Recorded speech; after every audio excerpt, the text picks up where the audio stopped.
the thing that is still a concern is the Eagles in the first quarter. Because that to me is the thing that you have not been able to fix. And that to me is the thing that like will kill you in the postseason.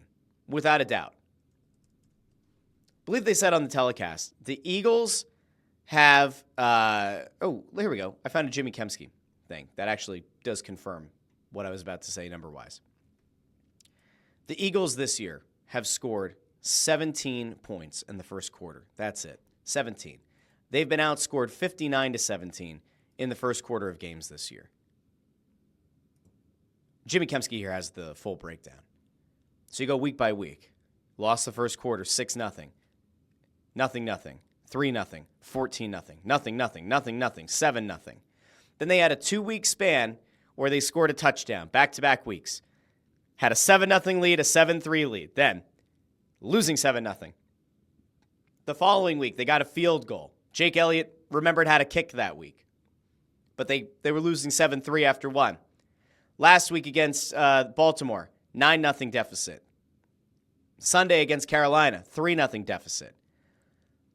My issue that I have here, and I put this out on Twitter, and I'm going to see if I might start getting to the point where I'm going to start roasting people that say dumb shit on Twitter because I feel like I'm reaching my limit of what I can handle.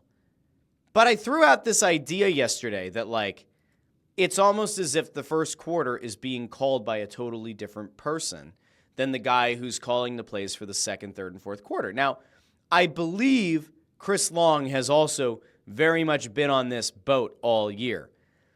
But this was the tweet that pissed me off because I said the thing about first quarter looking like it was scripted by one person and the other quarters are, maybe a little bit more dynamic or are being handled by somebody else.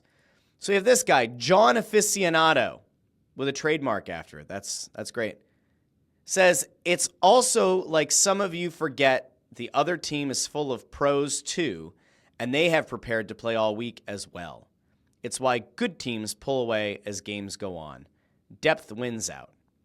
And then I noted, they have 17 first quarter points this season. 17.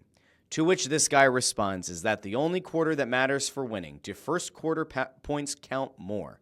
Are they not 10-2? It's a 60-minute game. Let more clock go before the hot takes. And I will remind this person, this John Aficionado, who also follows me, it's not a hot take if it's the right take. And if it's a hot take to say that it's absolutely patently absurd that an Eagles team that wants to be a Super Bowl contender should score more than 17 points this far into the season in the first quarter, then okay, I guess I'm nuts. But for the rest of us who live in the real world, I think we're all cognizant of the fact that getting outscored 59-17 is a pretty massive disparity, and that when you get to the postseason, staring down a deficit every first quarter is probably not going to end up very well for you. You need to get an early jump on teams.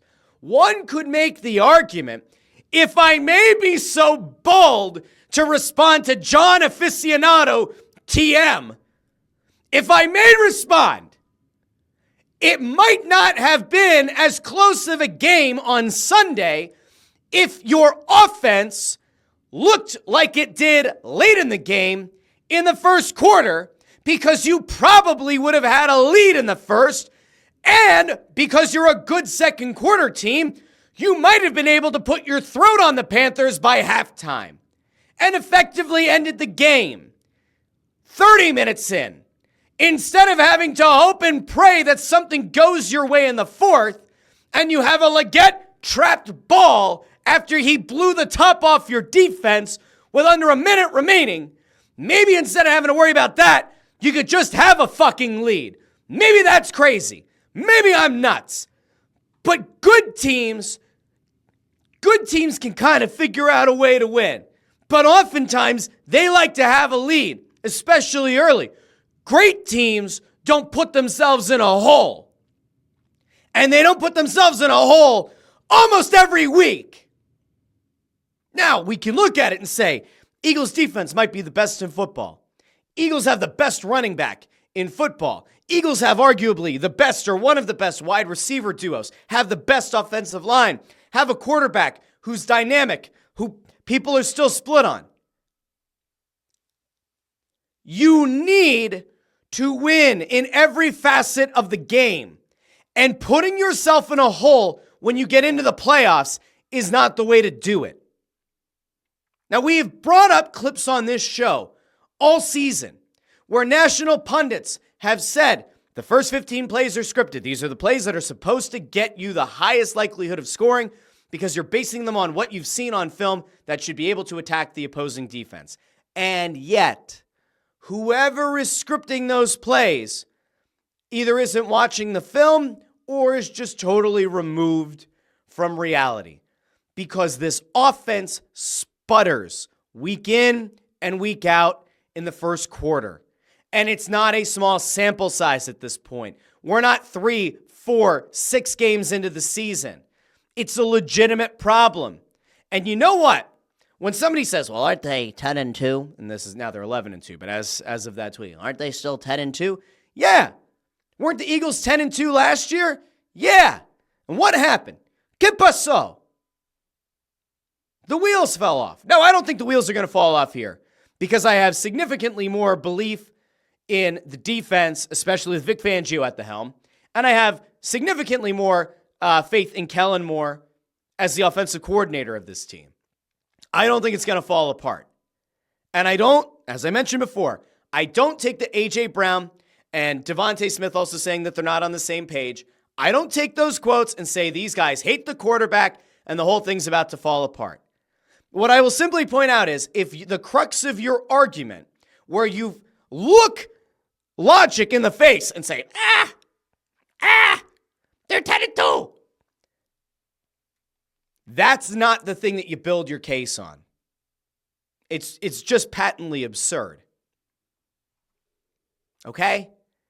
If you want to make a Super Bowl run, you have to put up points in the first quarter and preferably get on the opponent early. Because the longer you allow another team, especially one that's not as good, the way that you allow them to stay in games is by allowing them to get on the board first or to hold you off and give their defense some confidence. Now, again, I think Carolina is a better team than that record indicates.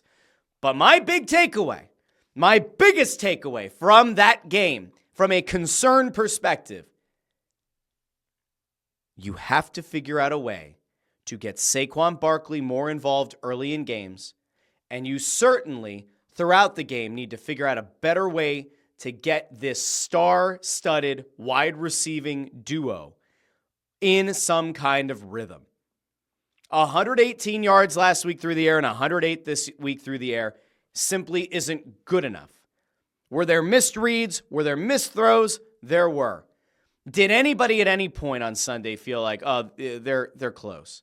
No, it felt like Saquon Barkley was going to have to save the day, and it felt like the defense was going to have to make a big stop.